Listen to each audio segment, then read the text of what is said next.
बड़ी खबर आपको बता दें, इस वक्त की बड़ी खबर, बलिया कांड का मुख्य आरोपी धीरेन्द्र सिंह गिरफ्तार हो गया है। इस वक्त की बड़ी खबर आपकी टीवी स्क्रीन पर, यूपी एसटीएफ ने मुख्य आरोपी को गिरफ्तार किया है। बलिया कांड का मुख्य आरोपी धीरेन्द्र प्रताप सिंह गिरफ्तार हो गया है। पिछले 3 दिनों से फरार चल रहा था ये आरोपी। मिली जानकारी के अनुसार आपको बता दें कि एसटीएफ की टीमों ने बलिया कांड के मुख्य आरोपी धीरेन्द्र प्रताप सिंह को जनेश्वर मिश्र पार्क के पास से आज सुबह गिरफ्तार किया है। इस वक्त की बड़ी खबर आपके टीवी स्क्रीन पर, यूपी एसटीएफ ने मुख्य आरोपी को गिरफ्तार कर लिया है। जनेश्वर मिश्र पार्क से आज गिरफ्तार किया गया है धीरेन्द्र प्रताप सिंह। एसटीएफ की टीम मुख्य आरोपी धीरेन्द्र सिंह को बलिया लेकर जाएगी। इसके अलावा आपको बता दें कि स्थानीय पुलिस को हैंडओवर करेगी। धीरेन्द्र सिंह के अलावा 2 अन्य नामजद आरोपी संतोष यादव और अमरजीत यादव को भी गिरफ्तार किया गया है। इस वक्त की बड़ी खबर आपकी टीवी स्क्रीन पर, दोनों पर 50-50 हजार रुपए का इनाम था। मुख्य आरोपी समेत 8 लोगों की गिरफ्तारी अभी तक हो चुकी है और आज 2 लोगों को और गिरफ्तार किया गया है, संतोष यादव, अमरजीत यादव। तमाम जानकारी के साथ अमित हमारे साथ जुड़ गए हैं, उनका रुख करेंगे। अमित, बलिया कांड के मुख्य आरोपी धीरेन्द्र प्रताप सिंह की गिरफ्तारी हो गई है, बड़ी कामयाबी पुलिस को। जी, आपको बता दें कि धीरेन्द्र प्रताप सिंह को एसटीएफ ने लखनऊ के जनेश्वर पार्क के पास से उनको उठाया है और उनको गिरफ्तार कर लिया है। बताया जा रहा है कि उनको पुलिस कस्टडी में ले लिया गया है उनको। एक और जो महत्वपूर्ण जी, धीरेन्द्र प्रताप सिंह पे आरोप था गोलीकांड, जो कोटे की दुकान को लेकर जो गोली थी उस पे उनको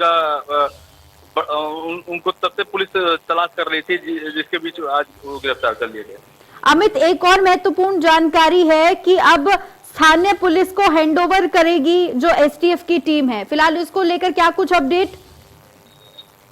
अब तो आला अधिकारी कह रहे हैं कि जब अभी डीआईजी साहब से मुझसे बात हुई है तो डीआईजी साहब कह रहे हैं कि लखनऊ से जब मामला हुआ है तो लखनऊ से ही सारा उसका वो होगा, जो भी कार्यक्रम होगा। अमित, खबर ये भी है कि और 2 लोगों की गिरफ्तारी हुई है आज, संतोष यादव और अमरजीत यादव। क्या इसको लेकर कोई जानकारी अभी मिल पाई है आपको?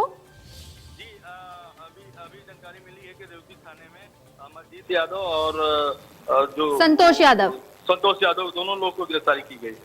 ठीक है, बहुत बहुत शुक्रिया आपका तमाम जानकारी के लिए। तो एक और बड़ी जानकारी हम आपको बता रहे हैं कि धर्मेंद्र प्रताप सिंह के अलावा संतोष यादव और अमरजीत यादव को भी गिरफ्तार किया गया है। बलिया गोलीकांड का मुख्य आरोपी धीरेन्द्र सिंह को लेकर घोषित इनाम को यूपी पुलिस ने बढ़ाकर 50,000 रुपए कर दिया था। और इसके अलावा हम आपको बताएं कि अब तक 8 नामजद और करीब 25 अज्ञात आरोपियों में सिर्फ 7 की गिरफ्तारी हुई थी। और अब बताया जा रहा है कि धीरेन्द्र प्रताप सिंह के अलावा 2 और आरोपी जिनकी गिरफ्तारी हो गई है। बता दें कि पुलिस के मुताबिक आरोपियों पर राष्ट्रीय सुरक्षा कानून यानी एनएसए और गैंगस्टर एक्ट के तहत कार्रवाई हुई है। और बताया यह भी जा रहा है कि आरोपियों की तलाश में फिलहाल पुलिस जुट गई है, क्योंकि अभी भी कुछ ऐसे आरोपी हैं जो फरार चल रहे हैं। फिलहाल बड़ी खबर, अहम खबर ये कि बलिया गोलीकांड का मुख्य आरोपी धीरेन्द्र प्रताप सिंह को गिरफ्तार कर लिया गया है। पिछले 3 दिनों से फरार चल रहा था धीरेन्द्र प्रताप सिंह।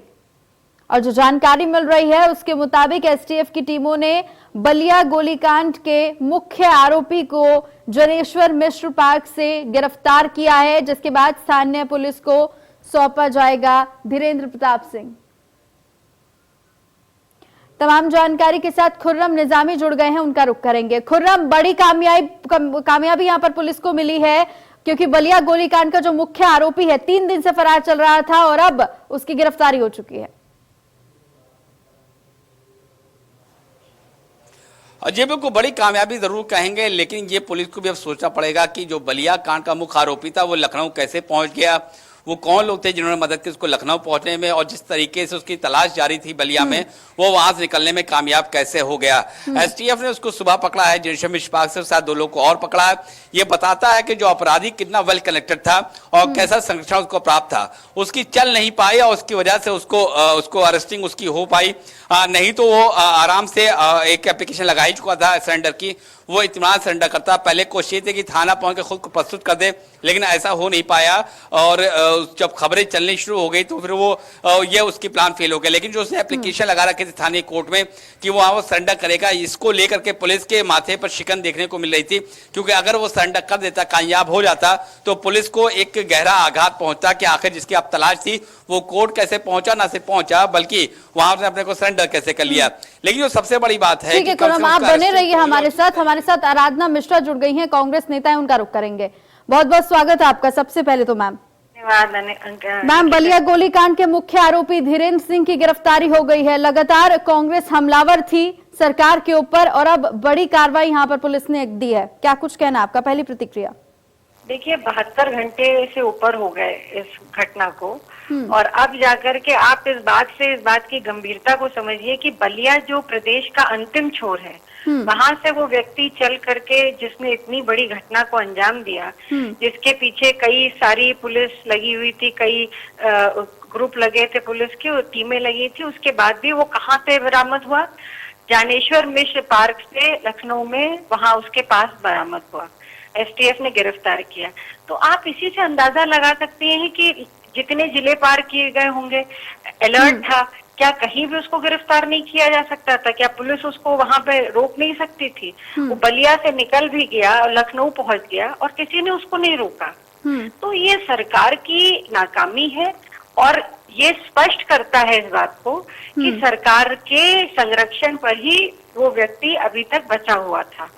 ठीक है मैम, आप बने रहिए हमारे साथ। मेरे वरिष्ठ सहयोगी हमारे साथ जुड़ गए हैं, अतुल प्रताप सिंह, उनका रुख करूंगी। अतुल जी, आपसे कुछ सवाल लेना चाहेंगे? अतुल जी। जी हाँ, बिल्कुल सही कहा निकिता आपने। और जो सवाल यहाँ पर उठाया जा रहा है, अपने आप में स्वाभाविक सवाल है कि वो शख्स कैसे वहां पर इतनी भीड़ के बीच में, पुलिस की इतनी मौजूदगी के बीच में घटनाक्रम को अंजाम देता है, या घटना होती है और फिर वहां से वो गायब हो जाता है और फिर ज्ञानेश्वर मिश्र पार्क तक वो आता है। लेकिन जो आरोप मैडम लगा रही हैं निकिता, ये सवाल होना चाहिए कि वो क्यों आखिर किस आधार पर ये आरोप लगा रही है कि सीधा सरकार का संरक्षण है, क्योंकि मुखिया ने तो सीधे तौर पर उस घटनाक्रम के फौरन बाद ही कह दिया था कि सख्त एक्शन होगा। तो यहाँ पर लापरवाही किस स्तर पर और क्या है? देखिए अतुल जी, बात इसकी नहीं है। सबसे बड़ी बात यह है कि सरकार जिस तरह से उत्तर प्रदेश में जंगल राज है, जिस तरह से रोज बड़ी बड़ी घटनाएं हो रही, हत्याएं हो रही, बेटियों के बलात्कार हो रहे, उनकी हत्या कर दी जा रही है, इसके बाद भी जो बलिया की घटना है वो एक blatant broad daylight murder है, जहाँ पे सैकड़ों लोग मौजूद थे, एसडीएम और सीओ जैसे वरिष्ठ अधिकारी मौजूद थे, पुलिस फोर्स थी। पुलिस फोर्स उसको, जब वो हत्या करता है, एक व्यक्ति की मौत होती है, पुलिस उसको अरेस्ट करती है। अरेस्ट करने के बाद वो वहां से भाग निकलने में कामयाब होता है। क्या अब ये तो जांच का विषय है कि उसको छोड़ दिया गया, कि वो भाग गया, ये तो जांच का विषय है। पर आप इस बात को समझिए कि क्या सरकार का इकबाल बाकी रह गया है? माननीय मुख्यमंत्री जी जरूर इस बात को रोज कहते हैं कि आज अब या तो अपराधी जेल में है या उत्तर प्रदेश छोड़ करके चले गए हैं। मैं ये पूछना चाहती हूँ कि आखिर जो अपराध अब उत्तर प्रदेश में हो रहा है, ये जो नई, उनके हिसाब से तो सारे अपराधी चले गए हैं, जेल में है या बाहर, तो ये नई खेप जो तैयार हो रही है, इसको किसका संरक्षण प्राप्त है? क्या आप इस बात से या कोई इस बात से नकार सकता है कि जिस तरह से वहां के मौजूदा विधायक ने डिफेंड किया है इस अभियुक्त को, क्या इस बात को जायज ठहराया जा सकता है? लगातार अभी भी उसको डिफेंड कर रहे हैं। यहाँ तक उन्होंने कहा कि केवल विधायक के चुनाव में नहीं, सांसदी के चुनाव में भी एक भाजपा के कार्यकर्ता के रूप में ये व्यक्ति काम करता रहा है। हमेशा वो भारतीय जनता पार्टी के एक अच्छे कार्यकर्ता के रूप में काम किया है। तो क्या भारतीय जनता पार्टी के जो कार्यकर्ता है या वो किसी नेता से जुड़ा है, तो उसको ये इस तरह के कृत्य करने की परमिशन दी जा सकती है? अगर उसको संरक्षण नहीं मिलता, सवाल ये है कि बलिया से वो लखनऊ पहुंचा कैसे? जी, सवाल आपने बिल्कुल सही उठाया है और यही सवाल मैं भी उठा रहा हूँ। क्या आप ये कह रही हैं कि जिस तरीके से लगातार घटनाक्रम हो रहा है, और घटना अलग होती है कि हो जाती है या हो रही है, लेकिन उसमें जो प्रशासनिक स्तर की शुरुआती दौर से ही लगातार लापरवाही दिख रही है और हर बार इन्वॉल्वमेंट दिख रहा है, क्या ये चीजें होने के बाद भी और फिर इस तरीके से सत्ता पक्ष के विधायक हों या नेता हों, वो खुलकर उनका समर्थन भी कर रहे हैं, ये अपने आप में खुद सरकार को घेरने की कोशिश कर रहे हैं? कुछ पॉलिटिकल इसमें दिख रहा है या फिर ये मैसेज ऊपर से नीचे तक जा ही नहीं पा रहा? नहीं, मैं मानती हूँ कि के लाख कहने पर दावा करने के बाद भी आज जो धरातल पर उनके किसी भी आदेश का क्रियान्वयन या तो हो नहीं रहा है या लोग करना नहीं चाह रहे हैं। और सबसे बड़ी बात यह है कि अगर उन्हीं के सत्ता में बैठे सत्ता पक्ष के विधायक या नेता उन्हीं के जो उनका ऑर्डर है अगर उसको नहीं मान रहे हैं या उसके बाद भी अपराधियों को संरक्षण दे रहे हैं, तो ये स्पष्ट कर देता है कि सरकार की मंशा ही नहीं है ऐसे अपराध को रोकने के लिए। 3.5 साल बीत गए, मुख्यमंत्री आदेश करते हैं, मुख्यमंत्री कहते हैं, सख्ती से बात कहते हैं, उसके बाद भी वो नहीं पूरी होती। आखिर वजह क्या है? अपराध को कंट्रोल करने में उत्तर प्रदेश में भारतीय जनता पार्टी की सरकार नाकामयाब क्यों है? इसका जवाब तो उत्तर प्रदेश की सरकार देगी, ये दूसरा कोई इसका जवाब कैसे दे सकता है? अगर इतनी सख्ती होती, अगर मुख्यमंत्री के कहने के बावजूद भी अपराध बढ़ रहा है, आज कल मिशन शक्ति का उन्होंने शुभारंभ किया, आज ही देख लीजिए घटना हो गई है। तो ये कहने का मतलब ये है मेरा, और ये हम एक सवाल पूछ रहे हैं, केवल ये कांग्रेस पार्टी का सवाल नहीं है, ये उत्तर प्रदेश की बेटियां ये सवाल पूछ रही हैं, जिनकी हत्याएं हो रही हैं उनकी माएं पूछ रही हैं, उनके पिता पूछ रहे हैं, उनका परिवार पूछ रहा है कि आखिर इसका जिम्मेदार कौन है और क्यों नहीं उन लोगों के ऊपर अपराध को रोकने में सरकार सख्ती दिखा रही है। मुख्यमंत्री जी जरूर कह रहे हैं, पर क्या वो दिखाई दे रहा है धरातल पे? क्या अपराध रोक पा रहे हैं? तो ये बड़ा सवाल है। अगर पुलिस नाकामयाब है, प्रशासन ढील दे रहा है, तो किसके कहने पे हो रहा है? ये तो, और जहाँ पे आप एक तरफ देख रहे हैं कि उन्हीं के विधायक, वरिष्ठ विधायक अगर किसी अपराधी का संरक्षण कर रहे हैं, तो इससे दुखद और क्या हो सकता है? बिल्कुल सही। एक आखिरी सवाल मैं आपसे यहाँ पर ले रहा हूँ। सवाल इसी बात का है कि बहुत सारी चीजें हैं और उसमें देखिए विपक्ष का ये कर्तव्य है, जिम्मेदारी भी है और आप लोग उसको निर्वहित भी कर रहे हैं, लेकिन सवाल ये कि क्या इन चीजों से पॉलिटिकल भी एक माहौल बन रहा है? कहीं न कहीं से अपने आप में सत्ता पक्ष विपक्ष को एक मौका दे रहा है, सवाल पूछने का भी मौका दे रहा है और खुद अपनी तरफ से भी कई सवाल खड़े कर दे रहा है ताकि उनको और मौका मिल जाए। अतुल जी, मैं ये मानती हूँ कि जब सरकारें कमजोर होती हैं, उनकी इच्छा शक्ति कमजोर होती है, तब जाकर के इस तरह की घटनाएं होती हैं। अब इसका राजनीतिक क्या अर्थ है, मैं उस पर नहीं जानना चाहती। मैं उत्तर प्रदेश का प्रतिनिधित्व करती हूँ, मैं यहाँ से विधायक हूँ। मैं उत्तर प्रदेश की जनता की सुरक्षा चाहती हूँ, यहाँ की बेटियों की सुरक्षा चाहती हूँ, इसलिए ये सवाल पूछ रही हूँ। राजनीतिक और किसी चीज को बना देना ये विपक्ष की जिम्मेदारी नहीं है। हम केवल सवाल पूछना चाहते हैं और उस सवाल का जवाब चाहते हैं। हम चाहते हैं जिस उद्देश्य के साथ उत्तर प्रदेश की जनता ने इतना बड़ा मैंडेट बीजेपी को दिया था, क्या उस मैंडेट का बीजेपी खरी उतरी है या नहीं उतरी? क्या उन्होंने अपनी जिम्मेदारी का निर्वहन किया है कि नहीं किया है? बलरामपुर जैसी घटना हो या हाथरस जैसी घटना हो या बलिया जैसी घटना हो, क्या इसकी जिम्मेदारी सरकार की है कि नहीं? अगर सरकार गलती करेगी तो विपक्ष की ये नैतिक जिम्मेदारी है कि वो सवाल उठाएगी और जवाब सरकार को देना पड़ेगा। जी, बहुत शुक्रिया आराधना जी हमारे साथ जुड़ने के लिए। हमारे सहयोगी खुर्रम भी हमारे साथ जुड़े हुए हैं। निकिता, खुर्रम, देखिए जो भी सवाल उठ रहे हैं ये लाजमी सवाल है, लेकिन जिस तरीके से वो शख्स बलिया से जनेश्वर मिश्र पार्क तक पहुंच जाता है, राजधानी तक पहुंच जाता है, ये अपने आप में समझ से परे है कि क्या हो रहा है उत्तर प्रदेश में और कैसे कि 25,000 से 50,000 का इनाम घोषित हो जाता है, कई टीमें गठित कर दी जाती हैं और वो शख्स उसी इलाके से होते हुए अवध तक आ जाता है। ये कौन मौका दे रहा है और कितनी लचरता दिख रही है?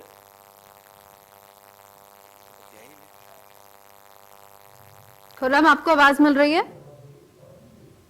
तकनीकी खामियों की वजह से खुर्रम तक संपर्क नहीं हो पा रहा है, लेकिन अतुल जी मैं आपसे एक अहम प्रश्न यहां पर पूछना चाहूंगी कि एनएसए एक्ट और गैंगस्टर एक्ट दोनों के तहत मुकदमे दर्ज किए गए हैं धीरेन्द्र प्रताप सिंह पर। आगे क्या कुछ कार्रवाई हो सकती है, क्योंकि बताया जा रहा है कि एसटीएफ की जो टीम है वो स्थानीय पुलिस को आज धीरेन्द्र सिंह को सौंपेगी।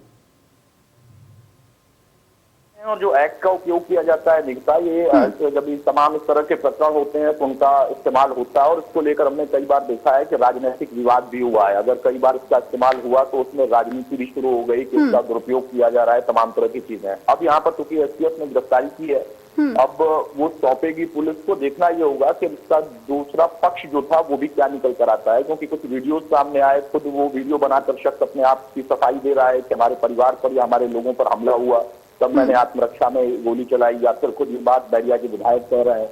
ये सारी चीजें अब देखना ये होगा कि पुलिस इसमें क्या खुलासा करती है। और क्योंकि जो शुरुआती दौर से घटनाक्रम हमने देखा था, वहां से अगर आप देखिए तो बहुत अहम चीज ये थी कि वो शख्स पुलिस के घेरे में दिखाई दे रहा और फिर वो अचानक से गायब हो जाता है और फिर वो वीडियो बनाता है और फिर एसटीएफ की गिरफ्तारी करती है, जनरल पार्क में पाया जाता है। तो अब यहाँ पर ये सवाल पुलिस वालों पर ही उठेंगे और शासन के साथ साथ सरकार को खुद मॉनिटर कर रही है। और देखिए विपक्ष इसको मुद्दा अगर बना रहा है, उनका अधिकार भी है बनाने का, तो उनको भी जवाब सरकार को देना पड़ेगा कि आखिर जब खुद मुखिया इसको लेकर इतनी सख्ती बरत रहे हैं और बार बार उनकी तरफ से कई घटनाक्रम में सख्ती की बात कही गई है, भविष्य में ऐसा ना हो इसको लेकर ताकीद किया गया, फिर भी आखिर इतनी हिम्मत कैसे है और क्यों आखिर इस तरीके का व्यवहार पुलिस करनी या फिर कोई भी प्रशासनिक अधिकारी कर रहा है, इतनी चर्चा किसके शहद पर दी जा रही है। क्योंकि अगर ऊपर से हम ठीक है अतुल जी, आप बने रहिए हमारे साथ बीजेपी नेता जुड़ गए हैं सुनील भराना, उनका रुख करेंगे।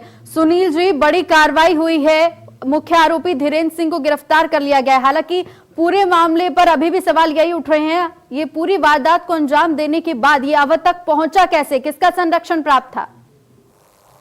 देखिए, हमारी सरकार निकेता जी किसी भी अपराधी को बख्शेगी नहीं। आपने और हमारी सरकार जो है, आपने बताया भी है इस बात को कि बड़ी उपलब्धि नहीं, ये इसे कठोर दंड भी देगी। जो कानून को अपने हाथ में लेगा, उत्तर प्रदेश सरकार में कोई भी कितना भी बड़ा कोई प्रभावशाली व्यक्ति हो, चाहे नेता हो, चाहे अधिकारी हो, चाहे कोई हो, आप देख रहे होंगे कि अरविंद सैन आईपीएस है, बड़ा अधिकारी है, लेकिन घर घर उसे पुलिस खोज रही है उसको भी। सर गिरफ्तारी तो हुई, लेकिन प्रशासन पर सवाल तो अभी भी उठ रहे हैं ना। बहरहाल हमारे साथ मेरे वरिष्ठ सहयोगी अतुल जी बने हुए हैं, उनका रुख करूंगी। अतुल जी कुछ सवाल लेना चाहेंगे सुनील जी से? भराना साहब, मेरी आवाज आ रही है सर? जी भराना साहब, सवाल ये है, आप कह रहे हैं कि हम कठोर सजा भी देंगे। देखिए, सजा जो है सरकारें नहीं देती हैं, सजा न्यायपालिका देती है। मेरा सवाल ये है कि आप जब कह रहे हैं कि किसी को बख्शा नहीं जाएगा और कठोर दंड भी मिलेगा, चलिए मान भी लेता हूं, एक ऐसा शख्स क्या इतना बड़ा कद्दावर हो गया था वो शख्स कि घटनाक्रम को अंजाम दिया गया या फिर कुछ वहां पर घटित हुआ, वो जांच का विषय है, और वो पुलिस के घेरे से निकलकर इनामी अपराधी बन जाता है, इनामी कोई घोषित अपराधी बन जाता है, उस पर इनाम पुलिस घोषित करती है और वो पहुंच जाता है लखनऊ तक। इसमें आखिर कौन सी टीम काम कर रही थी और कहां पर सरकार की सख्ती का असर दिख रहा है? अतुल जी, देखिए, बड़ा और छोटा की जो बात आप कह रहे हैं, जब आदमी अपने सर पर कफन बांध लेता है या अपनी जान पर जो खेलता है, वो कुछ भी बर्दाश्त कर सकता है। विकास दुबे का आपने देखा था कि एक अकेला आदमी जो है अपने गुंडों के बल पे जो हमारे 8 शहीद पुलिसकर्मियों को कर देता है, तो घटना कोई भी बड़ा बनकर के कर सकता है। लेकिन सरकार का जो काम है, सरकार का काम ये है कि अपराधियों को संरक्षण ना मिले, उनके प्रति नरमी ना बरती जाए, उनको कठोर कार्रवाई दिलाई जाए। कठोर कार्रवाई कोर्ट देती है, मैं भी जानता हूँ इस बात को, लेकिन थाने में और चार्जशीट जब जारी करती है वो सरकार करती है, पुलिस करती है, प्रशासन करता है। तो ऐसे भगोड़े जो इस प्रकार के अपराधी हैं, जिन्होंने जो है एसडीएम और सीओ और तमाम पुलिस अधिकारियों के सामने जो हत्या कर देता है, वो मैं कह रहा हूँ कितना ही प्रभावशाली से कठोर सजा मिलेगी। और बहुत सख्ती से उत्तर प्रदेश सरकार, हमारे माननीय मुख्यमंत्री जी ने बिल्कुल स्पष्ट कह दिया है कि किसी को बख्शा नहीं जाएगा और सबको जो ऐसे भगोड़े हैं, अपराधी हैं, सबको जेलों के अंदर ठूसा जा रहा है। ठीक है, भराना साहब हमारे साथ, आप भराना साहब बने रहिए हमारे साथ। विशंबर यादव हमारे साथ, सपा के नेता भी जुड़ चुके हैं। विशंबर यादव साहब, आपने भराना साहब को सुना, उनका कहना है कि कोई भी वो कफन बांध कर भी अगर अपराध कर रहा है तो उसको हम बख्शेंगे नहीं, और अभी भी देखिए इसमें गिरफ्तारी हो गई, ये उनका तर्क है, और आगे भी कठोर दंड तक वो लेकर जाएंगे।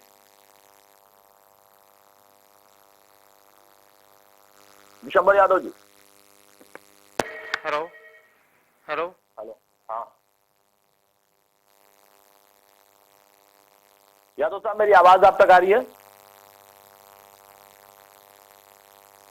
चलिए, शायद मेरी आवाज नहीं जा पा रही है। भराना साहब, मेरी आवाज आप तक आ रही है?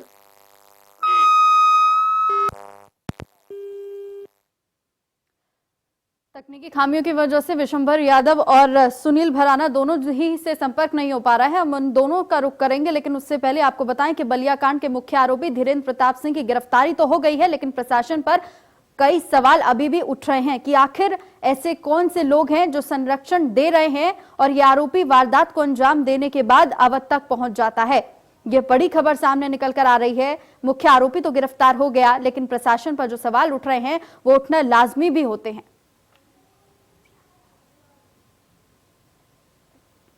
तो इस वक्त की बड़ी खबर यही कि बलिया कांड के मुख्य आरोपी धीरेन्द्र सिंह की गिरफ्तारी हो गई है, लेकिन प्रशासन पर जो सवाल उठ रहे हैं, लगातार प्रशासन आरोपों के घेरे में है कि आखिर ऐसे कौन से लोग हैं, और वो भी प्रशासन के नाक के नीचे, जो इन सब तमाम चीजों को संरक्षण देते हैं और उसके बाद ऐसे आरोपी बनते हैं और फिर आरोपियों की गिरफ्तारी होती है। बहरहाल